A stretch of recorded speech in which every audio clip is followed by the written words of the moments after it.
Dr. Erica Sutton is a busy woman who has many hats to wear. She's the Director of Community Engagement at UofL's Medical School, as well as the Assistant Dean of Medical Education and Clinical Skills. She also practices a little medicine herself with UofL physicians and as Chief of Surgery at Jewish Hospital. So she has her fingers in a lot of things going on at UofL, and we're going to talk about several of them. Welcome, Dr. Sutton. Good to see you. Thank you. Good morning. And you've also got 2 children, too, right? I do. Absolutely. So how do you have time for any of this stuff? You know, my father was a human resources manager who taught me about time blocking. Time management. Yeah, absolutely. So your dad taught you that? You didn't have to learn that in college, huh? Well, let's talk a little bit about your time. The first thing I want to talk about is what you do that is called Surgery on Sunday. What is Surgery on Sunday? Thank you so much. Surgery on Sunday is a program to provide free outpatient colonoscopy and surgical consultation and procedures for people in our community who are uninsured or underinsured, meaning they can't afford to pay their premiums. Right. And are there a lot of folks that you've done these surgeries on? Absolutely. So over the course of about 3 years, we've been referred about 500 patients. But equally impressive, I think, and a testament to the volunteerism here in the city is that we have over 500 volunteers who've joined us so far. So you've had 500 volunteers do 500 surgeries in the last however many years is it? We've done about 100 surgeries and then about another 199 colonoscopies for 500 referrals. And these people are just folks. How do you even identify these people? Do they just walk into UofL Hospital and say, "Hey, I can't afford. I need that. I know I need this surgery, but I can't afford it," and they turn to you? So the first thing I'd like to represent is that these people are us. They are people who work. People who may be in between jobs or who really are just underinsured. And so if you look at both the category of people who don't have insurance or who can't afford insurance that is available to them, that's actually about 30% of our community. It's a surprisingly large number. Right. And they come to us from a lot of different places. So some of them are referred directly from individual providers. Some are self-referred. We accept self-referrals. And some of them are referred to us through free clinics here in the city. And where do you do the surgeries? Is it at UofL Hospital or Jewish or wherever we'll give you an operating room, or how's it work? Well, we're very proud of the fact that every hospital system in Louisville has agreed to be our partner and several of the ambulatory surgery centers. Wow. And so we provide this care in the same place that we provide care every day of the week, and every hospital is one of our partners. Is it just the basic stuff like some laparoscopic surgery that we're talking about? Are we talking about some really, heart surgery, open heart surgery or stuff? What are we talking about here? What's the range? Our complexity is increasing. So right now we started with outpatient surgeries, but we have had occasion in which people need to stay overnight. And we certainly have helped them both work through the process of getting approved to have a free surgical procedure as well as a free hospital stay. We do things like hernia repairs and, removal of the gallbladder, but we've also treated skin cancer, melanoma. Mm-hmm. We've taken care of very complex defects of the abdominal wall and cavity that have required multiple overnight stays. We haven't done open heart surgery yet. You haven't done that yet? Not yet. Well, let's hope you don't have to. Let's hope so. We're talking with Dr. Erica Sutton, who's with UofL Physicians and Jewish Hospital and University of Louisville Medical School, and as we mentioned earlier, is wearing 57 different hats, and mom as well, right? Absolutely. For the surgery on Sundays, is it always on Sundays, or is that just a catchy name? Or do you get these doctors to come in on their days off on Sundays to do the surgeries? It started on Sunday, Okay. but now we do provide service during different days of the week. So we have an outpatient surgical clinic that takes place on Wednesday.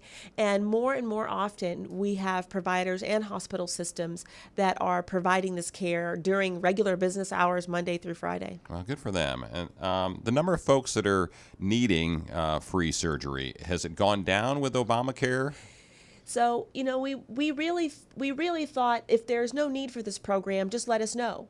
And we're happy to not do that. And what we found in our community was a significant number of people who were still ineligible for federal forms of insurance coverage who needed help, as well as premiums that they could not afford. So you've still got a bunch of folks walking through the door. Even though they've got coverage, it may be catastrophic coverage or worse.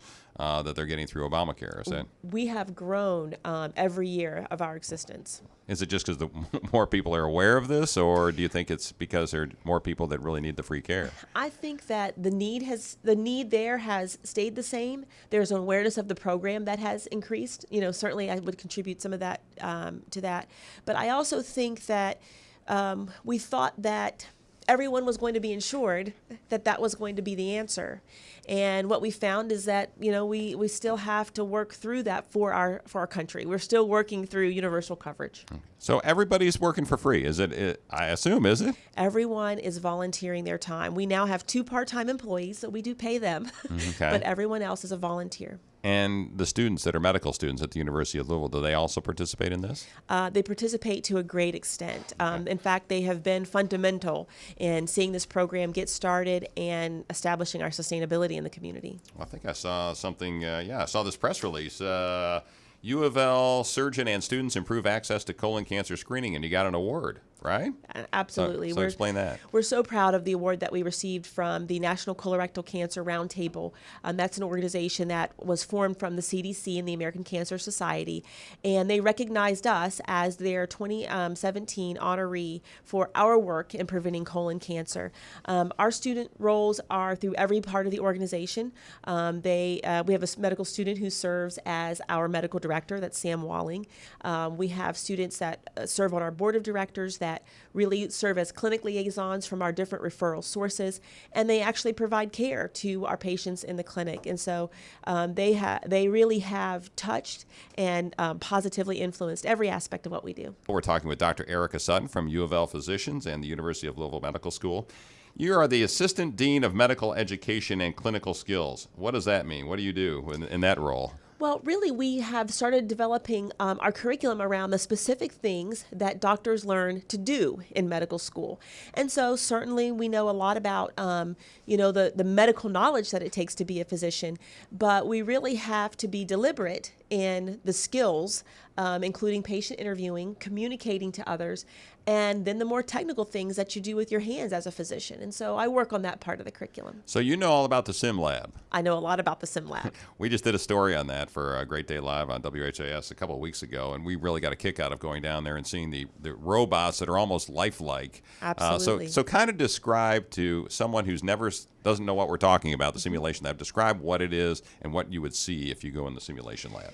Well, the simulation lab is an environment for doctors to practice before they reach you as a patient in the hospital. Good. We want them to practice before they reach me. And the more skilled they become, the more real the practice environment needs to be. And so what you were able to observe was our human patient simulator. Now, really, it's about 1.5 times the size of an actual human. It's about $1 million. It's about $250,000. But the set of 4 that you saw in the lab represents about $1 million investment for this training and education. And it's a very fancy computer. It's a computer that can cry. It's a computer that can bleed. It's a computer that can breathe and even talk. Yeah, we noticed the talking kind of freaked us out when we first got there. We're taking some video, and the little robot thing is talking to us. Whoa, that hurts. I'm going, no, how do you know that hurts? You're a robot. But yeah, it was really interesting, and the students did seem like they were getting something out of it. And also in the sim lab, there was the day we went at least, they had a human patient there that was pretending to have some abdominal pain, and they had to go through that. So it's a practice lab, essentially, for medical students, isn't it? Exactly. And as I've said, when someone gains more experience, they need a more lifelike and more real environment. And that's why we have standardized patients. So our standardized patient program is led by Carrie Bonert and is absolutely one of the flagship aspects in our simulation training, in which we have actors and actresses who portray different conditions or illnesses or portions of a patient's history that are meant to challenge and train a student in either their communication skills, their physical examination skills, or their clinical reasoning and diagnostic skills. Are students in medical school, and specifically at UofL's medical school, getting better training than you did when you went through medical school? I am continually impressed with the breadth of information that they have to cover. And as science moves on and we know more, then it is expected that your doctors are going to know more. So do I think that it's better training? I think it's more in depth. I think it is more deliberate. I think they have to focus specifically on types of communication skills and their body language and their nonverbal communication. Bedside manner? Absolutely. I think they have to now come out knowing a little bit more about ultrasound than certainly I had to learn as a student. And so absolutely, I think students, and specifically U of L students, are very, very well trained and probably better trained than that we were offering in 2001. Yeah, probably so. Community involvement, we talked a little bit about it with the free screenings and the free surgeries that you've got students involved in. Is that part of their training? Is that in the syllabus, for lack of a better term, that they have to do some community involvement and some community engagement as medical school students before they get out? Absolutely. All of our students are required to participate in what is called service learning, which we realize that you're a learner, but we also think that in that role you can still be of great service to your community. And so that is what they participate in. I'll tell you, our students also participate in something called Community Engaged Scholarship, which is how do we use some of our scientific principles or our research abilities to solve problems in our community and report those back such that we can positively influence the community that we live in together. Well, we have been just incredibly impressed with the students we've met and interviewed down at the medical school. So let me kind of wrap this up and ask you, what are the challenges going forward that you see in medical care in our community? What's the biggest thing that you see in our community and for the students who are getting out of medical school and are going on to become doctors from U of L? So the challenge in medical care relates to the challenge in medical school, which is there is an ever increasing need, body of knowledge and skill required, and it really still takes a long time to make a good doctor.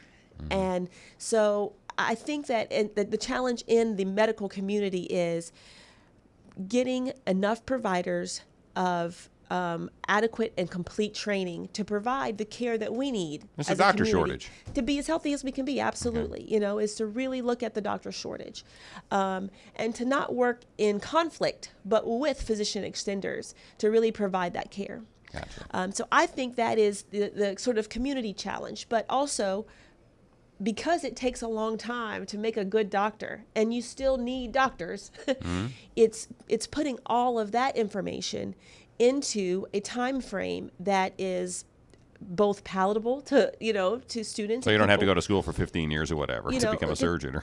To people who are looking to work in that space. Yeah. But also so that it's efficient to meet the doctor shortage and meet the need of our community. All right. Well, keep juggling all those balls in the air. We appreciate you being at the University of Louisville. I love being here. Keep on keeping on. Great. Thank you so much. All right, Dr. Erica Sutton, thank you very much.